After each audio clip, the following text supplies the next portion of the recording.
Thank you for joining us again today. This week, I was pleased to send to the County Council our nominee for Health Officer, Dr. Keisha Davis. Dr. Davis is a family physician, currently Vice President of Health Equity at Allendale here in Montgomery County. She previously served at VaxCare Corporation and as Medical Director at CHI Healthcare, a primary care center in Gaithersburg.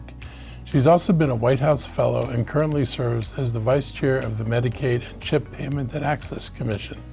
She earned her Master's in Public Health from Johns Hopkins and her MD from the University of Connecticut School of Medicine. Dr. Davis is a Montgomery County native and a graduate of Quince Orchard High School. This week, she joined me on my weekly briefing, and she said she sees herself as a family physician practicing for all of Montgomery County residents. She also spoke highly of her predecessor, Dr. Travis Gales, and she said she was encouraged by the support he received from county leaders and residents as health officer. She also complimented the county's success during the pandemic in achieving one of the nation's highest vaccination rates and lowest death rates. I'm thrilled she's joining us. The County Council will consider her nomination on November 15th. I'm looking forward to welcoming and working with Dr. Davis in her new position. I also want to thank Dr. James Bridgers for the work he did filling the dual role of Acting Health Officer and Chief of Public Health Services for the last 13 months. Dr. Bridgers will continue as Division Chief. On a different note, I'd like to express my disappointment with the County Council's vote this week to advance Thrive 2050. I had asked that this vote be delayed because of multiple errors, unanswered questions, and the insufficient attention to racial equity. There was plenty of time to get this right.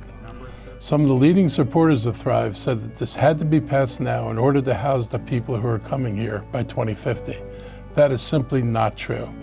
All of the growth projections that the Council used and the Planning Department used are based on the already existing zoning.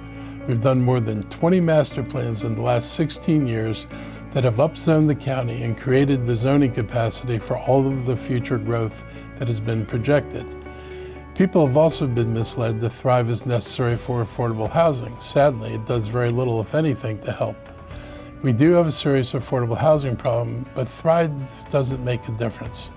There are steps we can take to address affordable housing, economic development, and racial equity despite Thrive, and that's what we're going to continue to work on going forward. I'm looking forward to working with the new council and a new planning board and with residents to address the important issues that were not addressed by Thrive.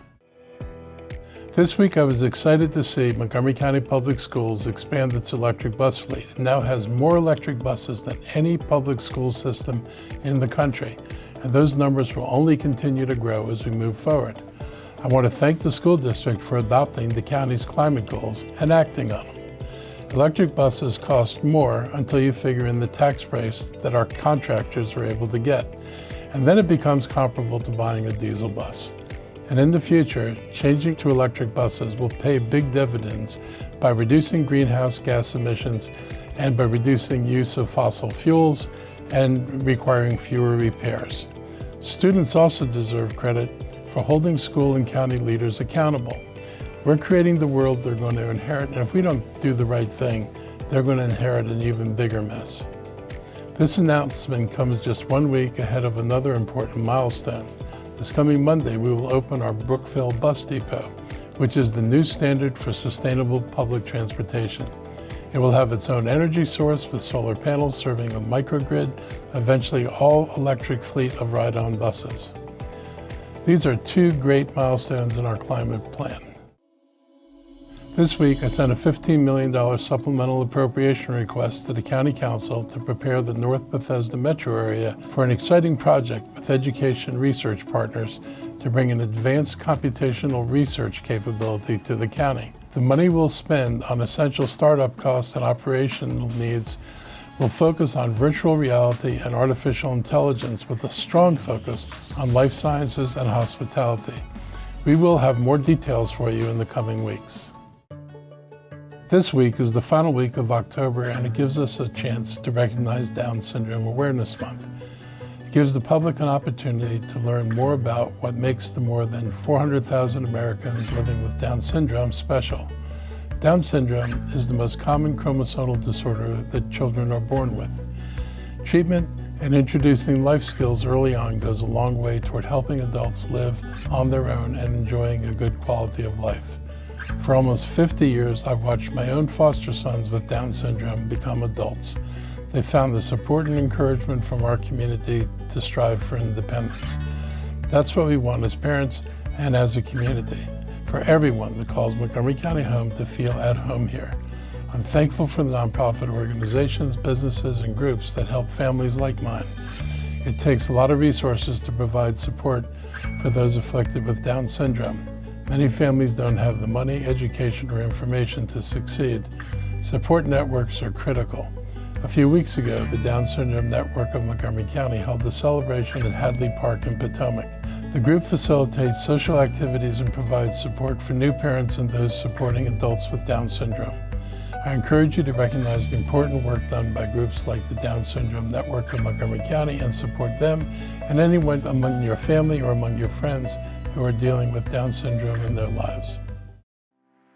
This week, health experts are warning of a tridemic with concerns about the risks of potential surging of COVID, influenza, and RSV virus, all these occurring at the same time.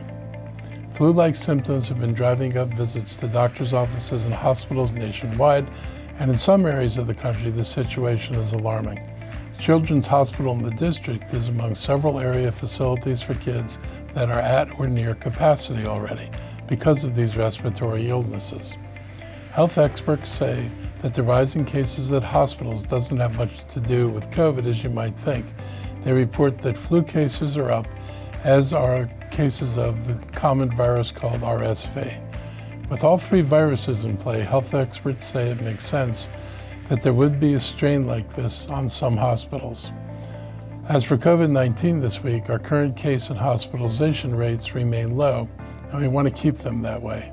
I'm concerned for the upcoming winter, and there's already a surge happening in Europe, and when Europe surges, we're usually not too far behind. Wastewater detection surveillance are starting to see upticks in cases in the Northeast, including nearby Pennsylvania. We must be deliberate in our efforts to protect ourselves and our families. We have to be sure that we keep severe cases at a minimum and our hospitalization rate in this county as low as possible. Along those lines, our best defense from COVID and to protect against future surges in COVID cases this winter is receiving the new Bivalent Booster. But after a month of Bivalent Booster being available and encouraged, less than 4% of those nationally have taken this shot. Only a third of those over 65 have gotten boosters, and the county is still lagging getting the population vaccinated with the booster. We have to do better, and Montgomery County is making a concerted effort to get more shots into more arms.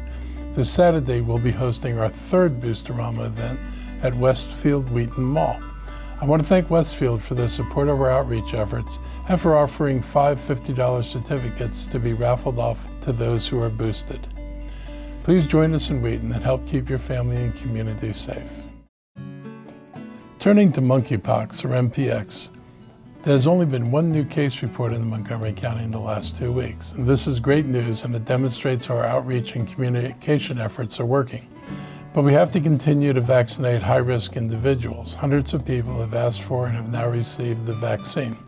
We'll continue sharing information about how it spreads, which is from heavy skin to skin contact, because education about disease is probably the best tool we have in terms of preventing more cases. We've made great progress here, but we still have to make sure we maintain our vigilance. Diwali, one of the most important festivals in Hinduism, begins this week. The holiday signifies the beginning of a new year and symbolizes the victory of light over darkness. I attended a Diwali celebration at the Guru Nanak Foundation in Silver Spring earlier this week, and the county will host our own Diwali celebration at the Executive Office Building in Rockville on Friday. I hope our Hindu community, as well as others who celebrate Diwali, have had a wonderful Diwali this year filled with big feasts and lots of gifts. Have a great week, and I'll see you again next week.